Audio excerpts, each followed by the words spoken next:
So, Amy, welcome to the Invest in You podcast. Today, we've got a special guest for the viewers and listeners.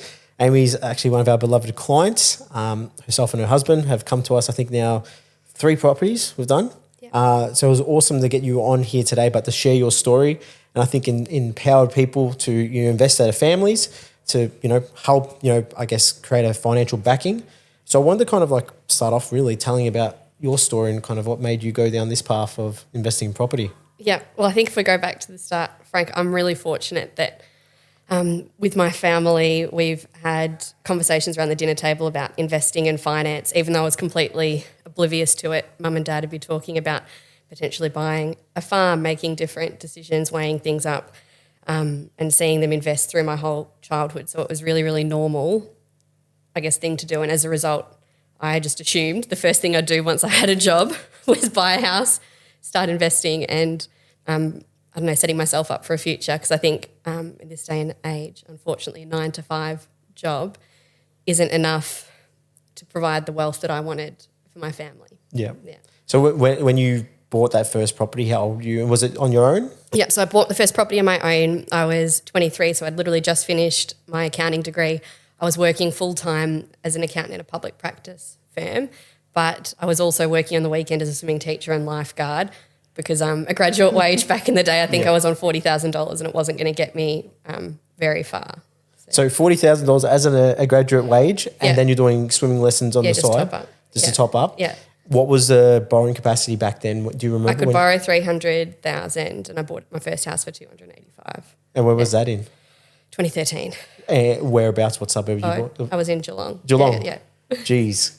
Good old days. Yeah. And how'd that property go? Like, how was the process? Can you explain how did you go about buying that, the research or? Oh yeah, so I'd been researching. I had my budget. I was pretty clear on the postcode that I wanted to be living in, and I'd spent probably 6 months looking for a house and dragging my dad around in particular to some of those inspections. And then this house came up and Dad said, we should go look at this one. And I was like, oh, I don't like it. It's not, I don't know, as modern as I'd hoped for. I had some of the features, like it didn't have an ensuite. It was a 3-bed, 1 bath. It didn't have a garage. And I was like, oh, no. And then we went to the inspection, and it actually happened to be the day of the auction. And we went through and Dad's like, if you're not going to buy it, I'm going to buy it. So I was like, oh, you bastard. So I ended up buying it because I was like, oh, if Dad thinks it's a good investment.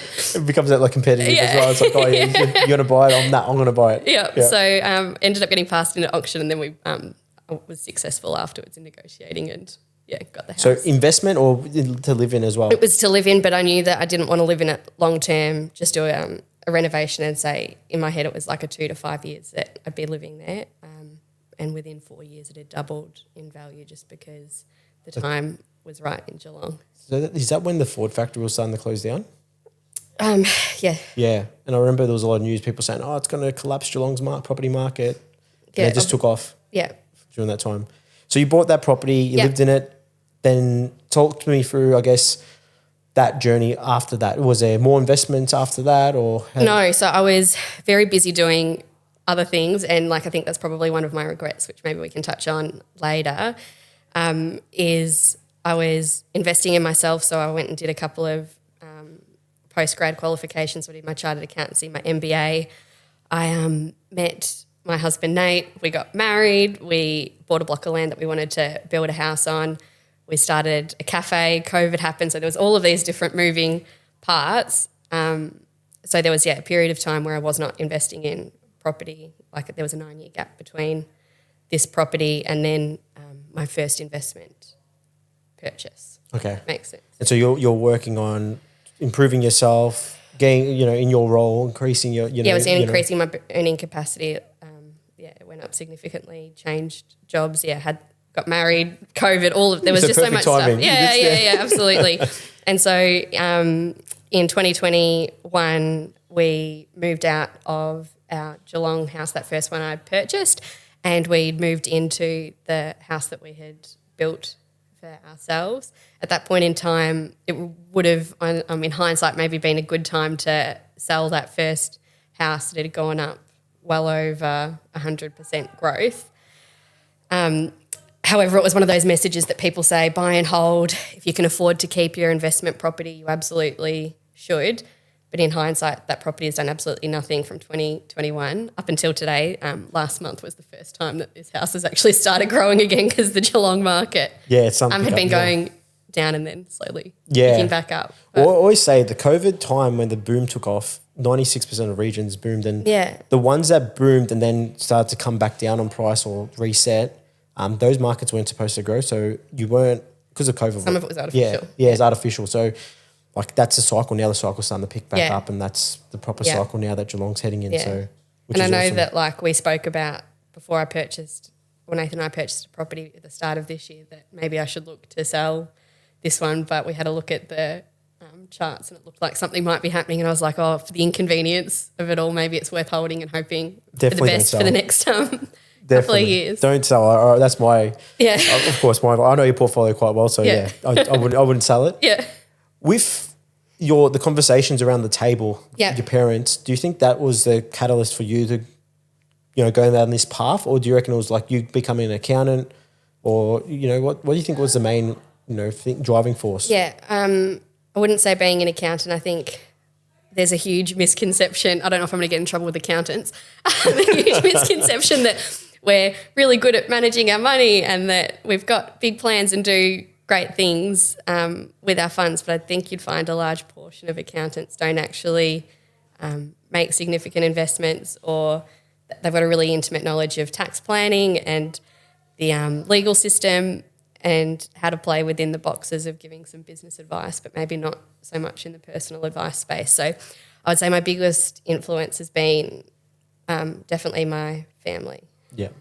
And those conversations around the table was very much, I think at the start when you're younger, you're not so cognizant that it might mean something or whatever. It wasn't until I was much older that I've gone, oh, these conversations were really rare, like even to the point that like my dad has been anal with his figures. He's an engineer by trade, and he's got had spreadsheets that have tracked his net worth for his whole life that he would look at and go, I've made this choice and it's resulted in this, or we're looking to do this thing or this thing for the family, and it would be a conversation with the whole family going, what do you think? What's your opinion? Should we look to make this choice or this choice? It's very interesting. So he would ask yourself and your siblings? Yeah, he would include us in the conversation. And what, would you be under 18 or above 18? Yeah, like I can't remember. Like there's one farm I was thinking about in particular, like mum and dad were looking to purchase a farm, and it was a conversation that if we were to purchase this, it might mean that we can't do, I don't know, this holiday, or we couldn't do this thing, but it would mean this for the family, and that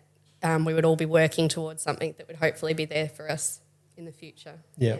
Oh, that's awesome. Yeah. And I guess you get that opportunity with your three lovely children to, when they get older and to an age where they can understand, you can have those conversations and embed that in them as well. Oh, absolutely. And if you don't know any better and you've been indoctrinated to grow up this way, it doesn't feel as big or as scary. And like unbeknownst to my parents at the time, they've given me a whole lot of confidence when it comes to being able to play in this space and invest. Yeah, definitely. It's quite funny when you say like you didn't know you didn't know that wasn't common. Yeah, well, you don't. You don't. No. Because it's funny how like when I was starting out investing, like it's a very different story to you, but like I didn't know that certain things weren't common. I thought it was common. Like when I was 25, 26, I worked. So I dropped out of school 15. Yeah. By the time I got to 25, 26, when I purchased my first property, I saved up 200,000. Yeah. I was very similar. I was earning 40 grand as a fully qualified mechanic, doing cash use on the side, working support worker on the side as well. So I was like, work my ass off. But I got to that point, and I remember going to the broker, and he's like, mate, this is crazy. I'm like, what do you mean? He goes, you got $200,000. I'm like, this is I thought this was normal. And he was like, no. He goes, like, I see kids your age, or I was 20 something. He goes, he called me a kid at that time. Like they've got like 15, 20, maybe 50 grand. He goes, this is not normal. I'm like, oh, I thought it was. And it's kind of like the same thing. You're sitting at the table and then you're realizing, oh, these conversations aren't normal. But then they've turned, they've moved you into the right direction. Of absolutely, yeah. Yeah, it's pretty really, incredible. really lucky. So then you've gone married. Yep. A few children have come along the way. Yes. And now you've got, you've built up a property portfolio. You want to explain or talk about that journey of what you've done? Yeah, so for context, we've got 3 children, a 4-year-old, a 2-year-old, and then our most recent addition is like 7 or 8 months old. And Nathan and I both would have been 32 at the time, and we just had our second daughter. She would have only been a couple of weeks old, and I ended up on the phone with Adrian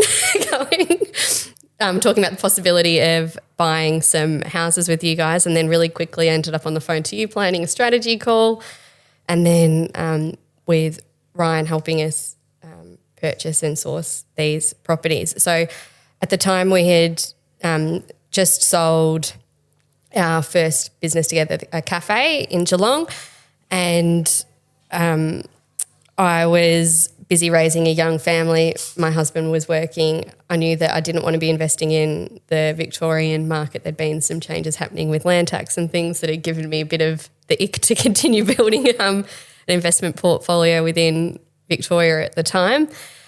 And I didn't have the confidence to go buying in a different state without having an intimate understanding of the suburbs and what was around. So I thought engaging with a buyer's agent would be a really good choice, especially with, I guess, the fact of how quickly property changes. That if, for example, I had spent 6 months like I had with my first property researching, working out the area, the suburb, the different checks that you guys all do, it would have taken me a significant period of time, and it probably would have cost me more than what a buyer's agent's fee would have been, a whole lot more time and a whole lot more stress. So I was like, let's pay the professionals.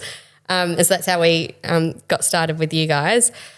In quick succession, we bought 2 properties with you. First one was Townsville. Townsville, yep. Yeah. What did you pick that up for? What's that value today? So we picked that up it ended up being $423,000, and that was a 4-bed, 2-bath, and the valuations are just shy of 700 on that. So pretty that was really good, and that one makes me laugh. Why is that? When you talk about like bad advice people have given you over the years, there were a few people that said to me, don't invest in that area. It's shithole, hasn't had a lot of you're going to get me in trouble for language. No, it's fine. You go, be real. Just say it. That maybe that area doesn't have the best history for growth. It doesn't feel safe. There's like weather events and different things that maybe make that area not a good place to put your money. It could be a bit risky, and I did my own research and obviously had you guys guiding me as well, and I was like, the fundamentals and everything made sense to me as why this could be a good place to put our money. And I guess don't take advice from people who haven't walked where you want to go. Yeah, exactly. Especially if they've only, like, nothing against it, because I've obviously done it, invest in your own backyard. The world's bigger than just your postcode. Yeah, 100%. Yeah. Do you think some of the people in your past, there's people who have stopped you from investing because of that bad advice? Yeah, and sometimes it's even just like, I don't know if this is too woo-woo, but just the energy. Like, even though you might go in your head, that's not true, sometimes people just saying the same thing over and over can, like, I don't know, beat you down a little bit. Like, not that I'm a marathon runner and not that I could run a marathon, but like if I was trying to run a marathon and someone who'd only ever run a 5K came up and kept telling me what to do, in the back of your mind you'd go, that's not relevant. I'm going to ignore that. But like if enough people say it, it's still like, I don't know, weighs in your mind a little bit. And so it's building a strong mindset around it. And you've got a majority of people that probably haven't done what you want to do. Yeah, absolutely. Half the time as well. There's not many people run a marathon, not many people build a portfolio. Yeah. And then you just get bashed and bashed and bashed, and then you're like, all right, you just give up. Yeah, or you just don't talk about it. Yeah, exactly. So you bought this to own in Townsville. It's done extremely well. Yeah. That property, I want to kind of touch on because we bought that property with issues. Yes. And I think people that come to us, there's a lot of them that don't want to take on the issue. Yeah. But you guys did, and I think that issue has rewards for you guys. Yeah, absolutely. That had a bathroom defect or two bathroom defects? Yeah, so both bathrooms had a bit of water damage and would need to be entirely redone. So Ryan was fantastic and explained the whole process and was able to negotiate, I think, $20,000 off the purchase price, and it cost us $40,000 to redo the bathrooms. The problem was important, but it wasn't super, super urgent. So we got the tenants locked and loaded, had all of that sorted, and then 6 months down the track we fixed the bathrooms. Each by one by one. And then and the builder that we'd engaged with, like we got a couple of different quotes. The real estate agent again helped facilitate that for us. But they were really understanding and good and said we can do one start to finish and the other start to finish, so the family living in the house wasn't too badly affected. Yeah. Well, it's good. It always adds value. Like a bathroom reno is always going to do. Oh, and that was the thing. Like, yes, it cost money. We were compensated for part of it, but I think us putting in $20,000 to increase, or to fix the bathroom problem actually increased the value of it as well. Definitely. Yeah. Awesome. So you end up buying Townsville? Yeah. You got number 2 right away? Pretty much, yeah. Yeah. Explain that one. So that one was in WA. I reckon Ryan and I were talking, I reckon it would have been like the 1st or 2nd of January. It was completely random. And he was like, I said, oh, it's time to go. He was like, yep, good, I'll get on it. And then I reckon that next day, or if not that night, was like, I've got one, and it was like bang on the budget of what we wanted to spend, and it was absolutely perfect. And so that one's been actually so good to us as well. I think we purchased that one for $450 on the knocker, and I was speaking to the real estate agent the other day, and that's worth $700 now. So yeah, and that was in Geraldton, wasn't it? The rents there went bananas. Yeah, it's gone crazy. Yeah. And what's that renting? Because I know the rents when we bought that property was $550, I think. Yeah, it's gone. So I've only had that for 18 months, and then the rent went up a couple of weeks ago up to $640, so it was a $90 increase. Which Jesus Christ. Yeah, $90 increase. yeah. That's it won't happen next year, but it definitely didn't hurt for cash flow. Cash flow positive or neutral? So I've got nothing positive. Nothing positive. It's all still in the negative. Yeah. And so I By think much, or is it just? Yeah. So Well, you've got all of them on P&I, haven't you? I've got everything on P&I, and so at the moment it's about $800 a week negatively geared across all 4 investment properties. Yeah. But if you hold them and then they pay themselves over the next 2-3 years, it'll be positively geared in no time. And it was very much a strategic conversation that Nathan and I had, that this season in life, we absolutely love being parents, and it's really, really fun, and there's lots of things you can do. There's lots of things you can do, but it's harder and it's not worthwhile in our mind. And so, for example, at the moment that's international travel. I would have loved to, for example, plan to take the kids this year to Europe for Christmas, but almost why would you? It feels really hard. It feels really tricky.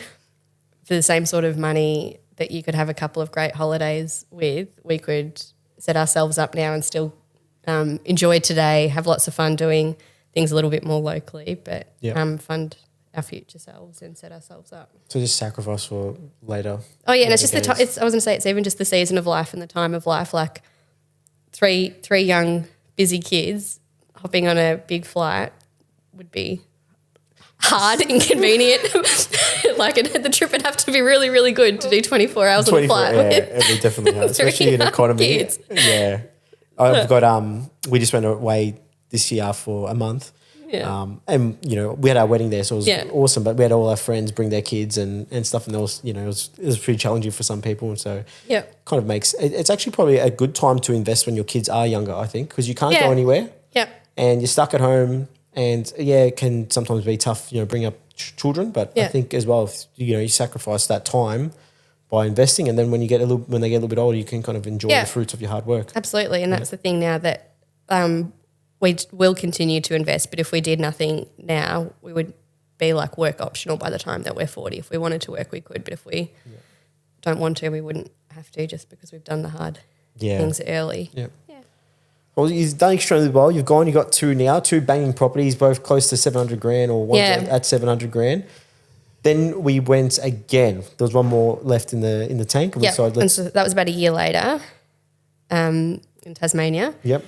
And we picked that one up for $460. I think like immediately I noticed in a year's time you got a little bit less, so your money went a little bit less far than what it had for our first 2 properties. So that one was a 3-bedroom, 1 bath. And in Tasmania, so far the property is going really well. However, the big call out is that the rents aren't as high, but the costs are cheaper. So it costs us the same to hold, but it doesn't have maybe the glamour and wow factor that Geraldton's rent did. Yeah, definitely. And that was Burnie? Yeah. Yeah, Burnie, yeah. It's true. Like, it is getting tougher. I think you noticed that. You're like, can we get the same property like the last 2? Yeah. And I was like, things have kind of changed. Which is fine. And it's fine. Yeah, and I think it's just comes down to timing, really. Well, absolutely. And I guess the longer you wait, sometimes the harder it gets with holding a property sometimes, depending on the purchase price. So I think now we're buying properties well above the fives. Yeah. In those areas, or they're selling for well above, and some are selling in the sixes. So Yeah. it's done quite well. But that's probably an important part there. It's like you go from this, like having these expectations, and then you like have to change those expectations. And some people, it's hard for them. I guess, was it anything that you kind of like looked at to say, hey, it is what it is, and I'm going to move on with it. But it was like just a change of a perspective. Like, does anything that resonates? I just had to think through the process and have gone, the first two properties that we had purchased were at a certain price and they grew at like a very high percentage, and we were really happy with the outcome, even though this was like a bedroom smaller, for example, and it was like a weatherboard house and not a brick house, a couple of things like that. If it still got me half the result that the others did, it was still going to be a great decision and better than what I could have done on my own. Yeah, yeah. And that property, have you got that valued recently? Yes, it's gone up, I think, maybe $30,000. But again, that was not a bank val or anything like that, or the real estate agent. That was just from realestate.com. And so that's obviously lagging. So I'm hesitant to say what it's actually sitting. It'll be pretty interesting to get a bank val on that one when time comes. Yeah. So the interesting thing about this, and people, of course, they don't know, but I think what you've done, the structure of your portfolio is probably important too, because you've got an accounting background, and of course that does help a little bit from understanding different entities. Yeah. So you've put these under different entities, is that correct? So the three properties that we purchased with you are all within a trust structure. Yeah. So it doesn't affect your personal borrowing capacity for later down the track if you want to upgrade or do things, which is quite, I guess, strategic as well, what was done. Oh, absolutely. I think the other important thing to add is if we didn't have kids in certain circumstances, you would have done things you would have done things in a different way, in a different order. But for example, a lot of this time, or pretty much the entire time I've been working with you guys, I've spent a good chunk of it on maternity leave. And it's really important for us as a family, and the values that we've got is we want to make our life better and enjoy the future and enjoy today. But we don't want to do it in a position that makes us feel really stressed, because I think there's nothing more icky than financial stress. And so we probably could have gone a little bit harder and invested and bought the Burnie property earlier, but it was, I'm going to be on maternity leave, our earnings as a family is down for that period of time. Yes, I could do it, but it could stress us out and actually just weigh on our mind, and we didn't want that pressure or that problem. And so it was doing something for us that we've balancing, going what's good for now, what's good for the future, and what you can sleep with and have peace with at night. Because you don't want to do all of this and stress yourself out about it. Of course. And I think that is probably the most important part. We always say to people, they go, when's the best time to invest? When's the next hotspot? And it's like, the best time to invest is when you can afford to invest. Otherwise, if you don't want to put yourself at financial risk. But I think with all that, do you have a way of understanding what your guidelines are to when you hit that ceiling of how much money it's going to cost you to hold the property, that, like, okay, we've got to stop? Like, do you know where that limit is, and how do you know if you do know? So our constraint within our portfolio is always going to be cash flow. We are generating enough equity and probably as a result could have the borrowing power, but I still want to make sure that we've got the funds for us to be able to enjoy today, as well as, prepare for the future for tomorrow. Like, I think you've just got to know what feels good, and have a sit down with, like, if you do have a partner, be really clear on your values and agree and say, this is what we want and what we want to be able to do. And so, like, by no means do Nathan and I live a flashy life, but I still want to be able to go out on a date night with him, or like, I don't know, make sure that the kids are having a good education and all of those things. Of course. Yeah.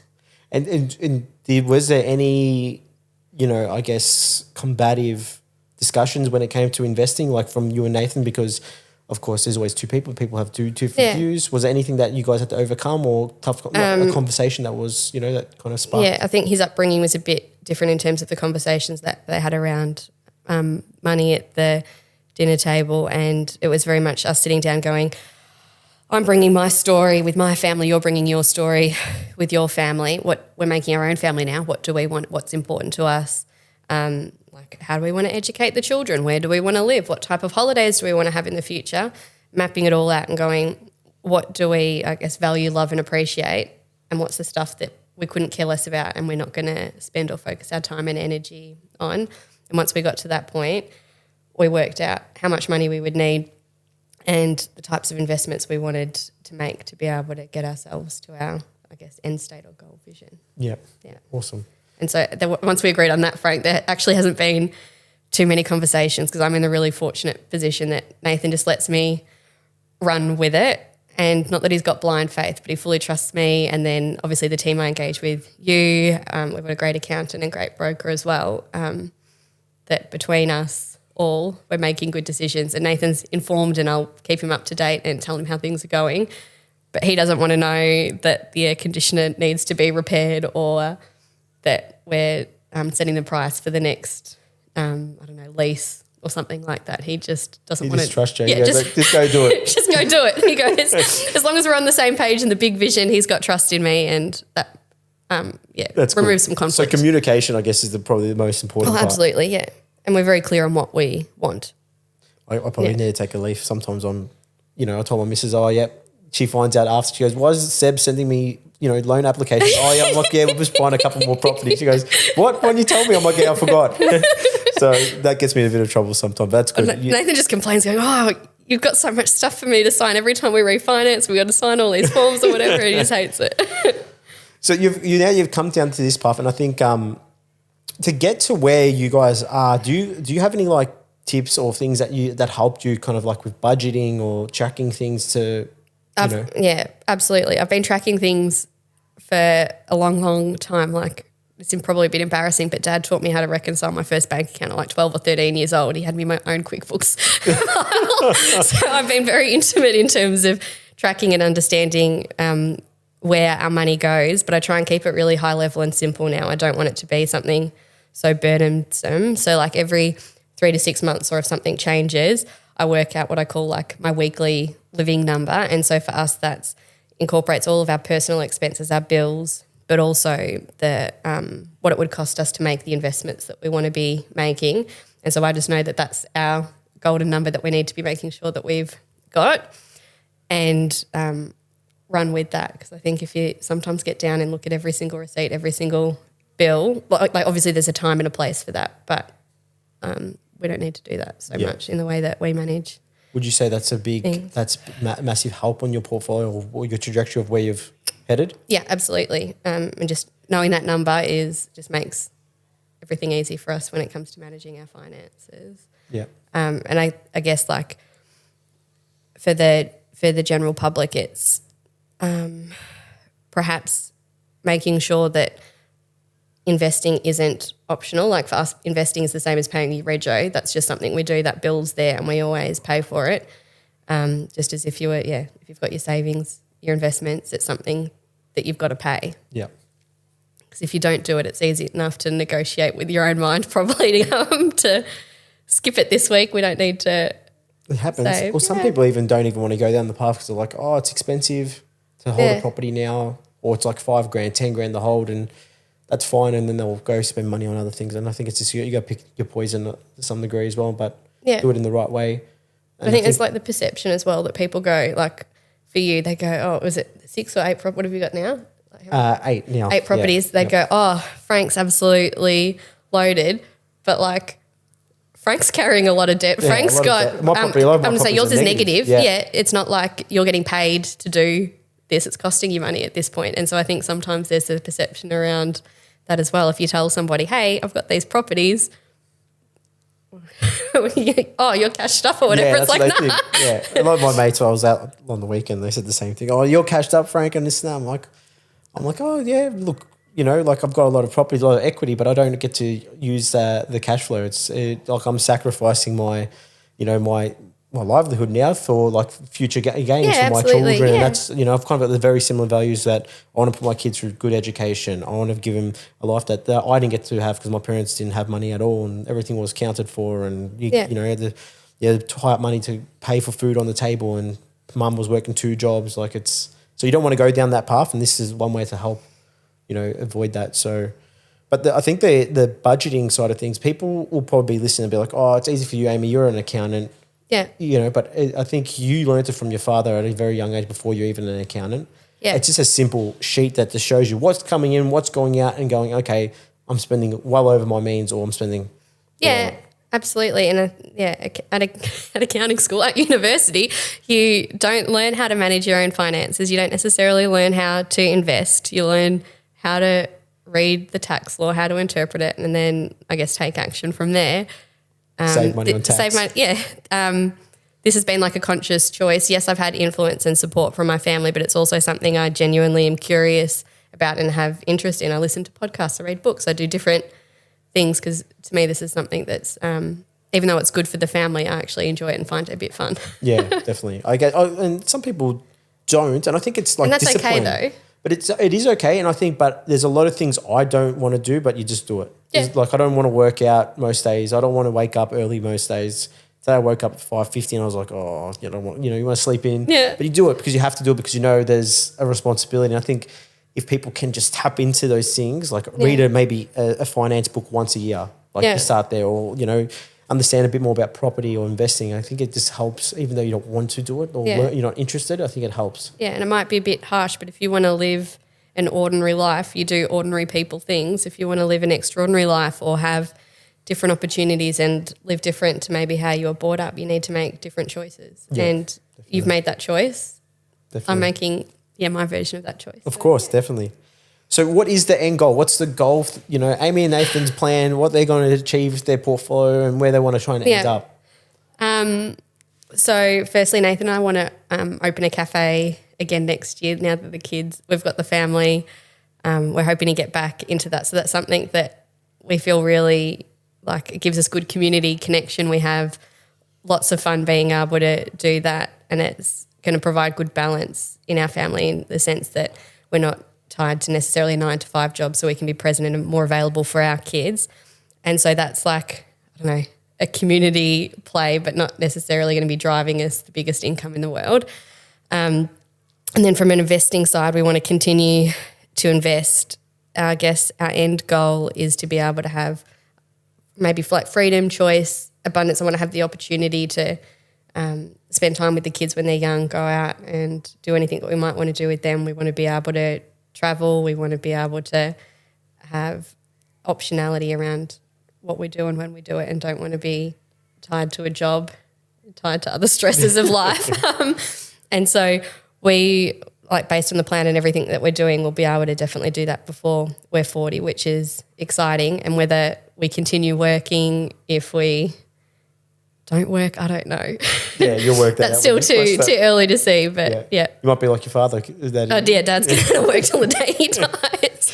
So you'll so you've got a roadmap of and you know where the property, you're tracking everything, we're tracking it as well. Yeah. But that must give you some peace of mind. It'll be like, okay, I know where I'm heading and it's quite comfortable. Yeah, absolutely. So I know if we do nothing, we're fine. Obviously, we're going to keep doing what we're doing. And maybe after this, we'll have a conversation about buying another property. I don't know. But yeah. So they've spoken a lot. It just shows that I think the mindset here is probably the most important part. Oh, absolutely. And then, of course, taking action. Any pieces of advice you want to leave the listeners or the people watching as well? This is on YouTube. Yeah. Just, I know, one or two things that have kind of helped you to get you to where you are.